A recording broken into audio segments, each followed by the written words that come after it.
কাঁঠালটা কেটে নিয়েছি, এবার বয়েল করতে দেব। করছে আমাদের কাঁঠালের কোফতা।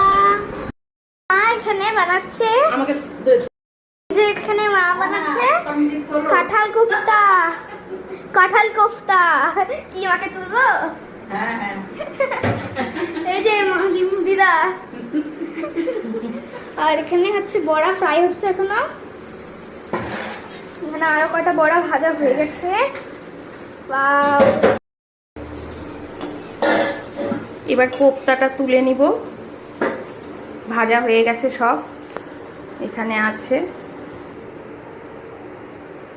এবার জিরে ফোড়ন দিয়ে দিলাম,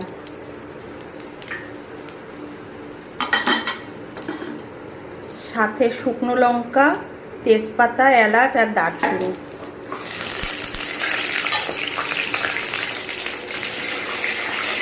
বাবা, এখন এই আলুটা দিয়ে দেবো, একটু ভেজে নেব।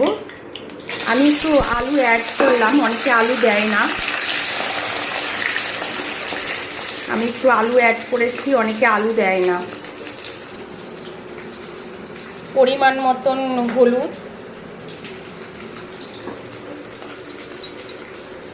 পরিমাণ মতন হলুদ দিলাম, আর এই যে একটু লবণ দিচ্ছি, তাহলে আলুর সাথে মিশে যাবে। পরে আবার অল্প একটু লবণ দিব।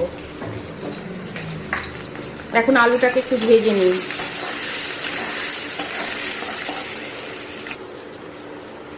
আলু ভাজা হয়ে গেছে, এবার মশলাটা দিয়ে দিলাম।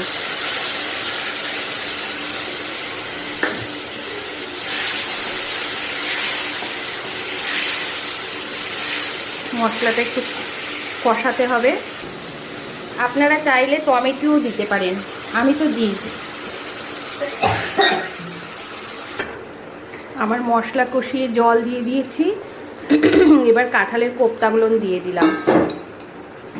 এইটুকু একটুখানি রস রাখতেই হবে, না হলে আবার টেনে নেবে তো। এটাই গায়ে গায়ে মাখা মাখা হয়ে যাবে।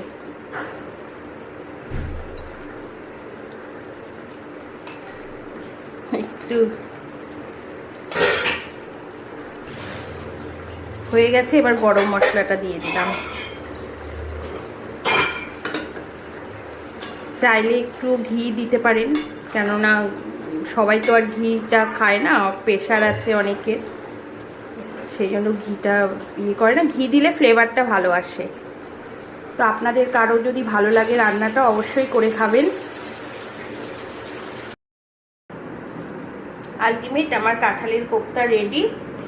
এবার শুধু গরম গরম রুটি কিংবা ভাতের সাথে ট্রাই করতে হবে। আলটিমেট আমার কাঁঠালের কোফতা রেডি। এবার গরম গরম রুটি কিংবা ভাতের সাথে আপনারা ট্রাই করতে পারেন। খুব সুস্বাদু একটা খাবার। সবসময় একঘেয়েমি হয়ে যায় কাঁঠালের তরকারি, ছোলার ডালের মধ্যে কাঁঠাল খেতে খেতে। তো আপনারা ট্রাই করবেন অবশ্যই।